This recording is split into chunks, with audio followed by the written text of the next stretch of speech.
Whether it's you that's experiencing jealousy in polyamory or your partner, taking a collaborative approach to managing jealousy will help both of you to see jealousy as the enemy instead of each other. Hello and welcome. My name is Megan Veaudry. I am a relationship coach and the founder of Non-Monogamy Coaching Vancouver. And welcome to my channel, where we talk about love and freedom and modern relationships and non-monogamy and any kind of relationships that fall outside of the monogamous norm. So today we're talking about jealousy. I know, if you've been around polyamory or in other forms of non-monogamy for a long time, jealousy, actually, it almost feels a bit cliche to talk about because it's the first thing that people always say when you tell them that you're non-monogamous. Like, oh, what about jealousy? And there is so many ways to unpack it. There is so much nuance. But the reason that I want to talk about jealousy today is that it really is an ongoing thing that can pop up when you least expect it. And especially if you're in the early stages of transitioning from monogamy to non-monogamy, or if you're just exploring polyamory in a new way, if there's some kind of relationship transition going on for you, jealousy can and will come up, and exploring tools and techniques for navigating it, as well as bringing in new perspectives, is very, very helpful. And so that's what we're going to talk about today. So we're going to start by looking at jealousy through the lens of attachment theory. Now, when it comes to attachment theory, I am not a fan of defining an attachment style. You may have heard of the anxious attachment style or an avoidant attachment style. I don't really like to define people with an attachment style because the truth is, an attachment tendencies, an attachment style is a collection of attachment tendencies.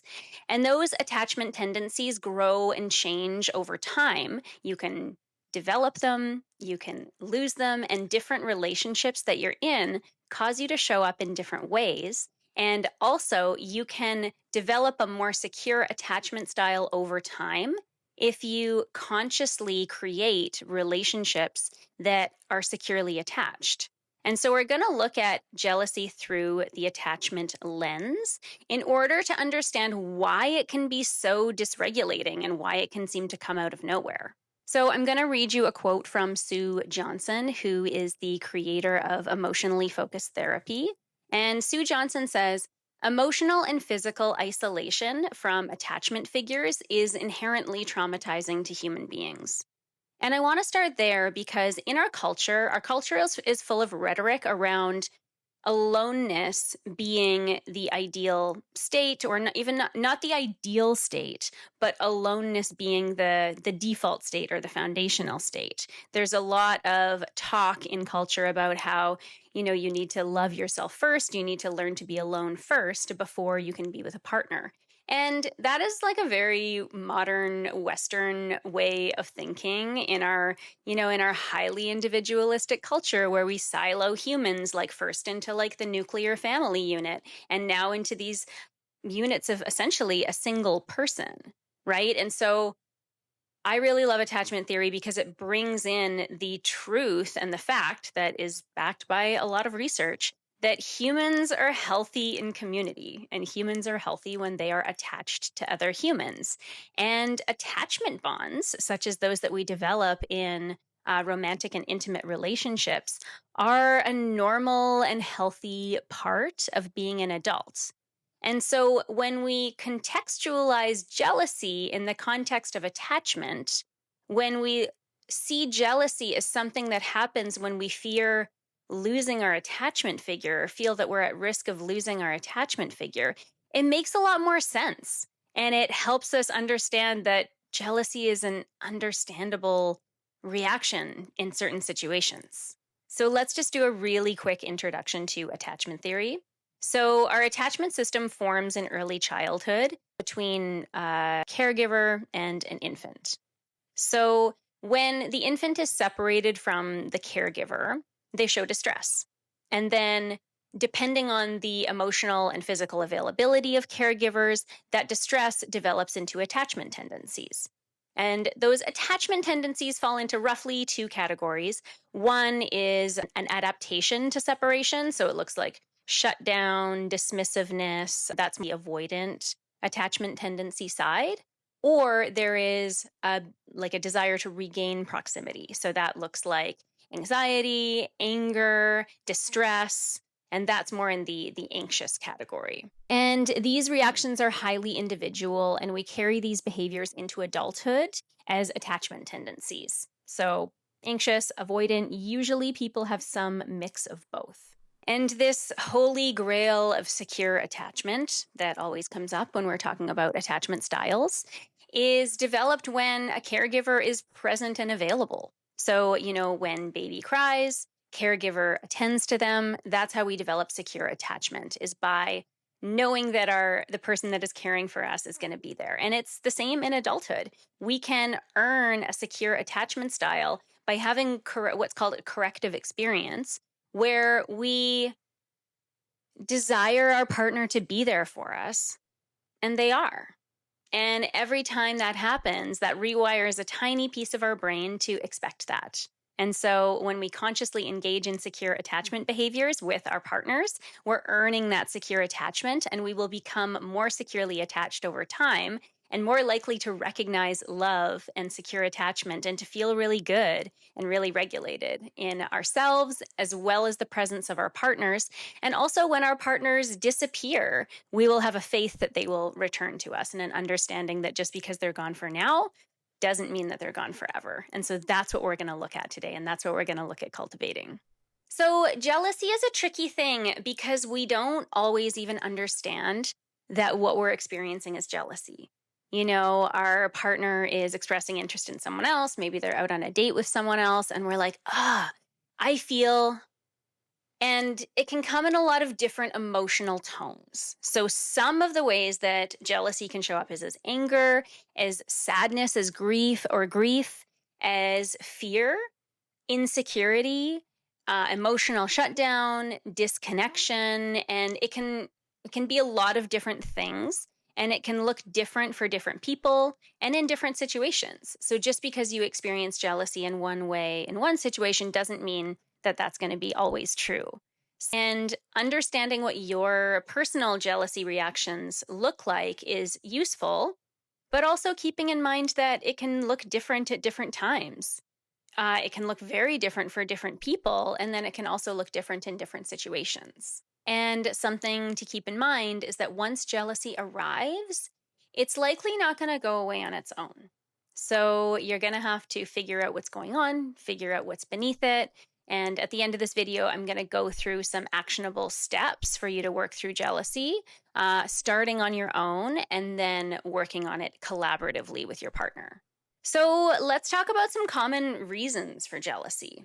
First, let's look at the dyad and jealousy occurring within the context of two people who are in some kind of committed partnership, whether or not you live together or not, whether or not you're married. In our culture, couples function as a survival unit. So we are expected to form a two-person alliance against the challenges of life and support each other on a lot of levels, financially, emotionally, spiritually. That might include having property together, raising kids, but this two-person alliance, this couple as a survival unit, is everywhere in culture. That's just an expectation of culture, is that we will meet one person and then we will survive life with them. And so this can come up a lot in the case of a previously monogamous couple opening their relationship. This sense of fear around the loss of your survival partner can be so real. And it's really common for jealousy to come up in the form of fear, of insecurity, being afraid that your partner is going to leave you. That is all incredibly common. And the people who navigate polyamory gracefully and confidently over time have internalized the lesson that just because their partner wants to be with someone else does not mean that they're going to leave them. And that is going to be a key component of learning how to regulate around jealousy. But jealousy can come up in a lot of different contexts. So let's explore a few examples. So two partners who live together, in the case of two partners who are cohabitating, one of the cohabitating partners may feel jealous when their partner starts to see someone new because they're going to be going out on dates and having novel experiences, Well, that new partner may feel jealous of the existing partner because the existing partner gets to do everyday things like go grocery shopping and watch Netflix and have that homey, cozy feeling. And so it can pop up in a lot of different ways for different people. This is just an example, obviously. Life is endlessly nuanced. But to get into another example, someone who's solo poly, so who is self-partnered and practicing polyamory without a primary partner. Someone who is solo poly might feel jealous of their partner's spouse because they have the visibility and recognized status in their mutual partner's life. While the spouse might be jealous of the other spouse's solo poly partner because of the time they get to spend with the friend group, the time they get to spend out in the world, the different experiences and different like social experiences that they might be having. So that's just a couple examples to show that jealousy can pop up no matter what the situation is. It can be one of those things where it's easy to want what you don't have. But however and whenever and wherever jealousy is popping up, it's important to frame it as a relational issue. So this is where we get into managing jealousy collaboratively. So framing jealousy as a relational issue that is the responsibility of the people within the attachment bond empowers everyone to work together towards a solution. So making jealousy the problem instead of each other.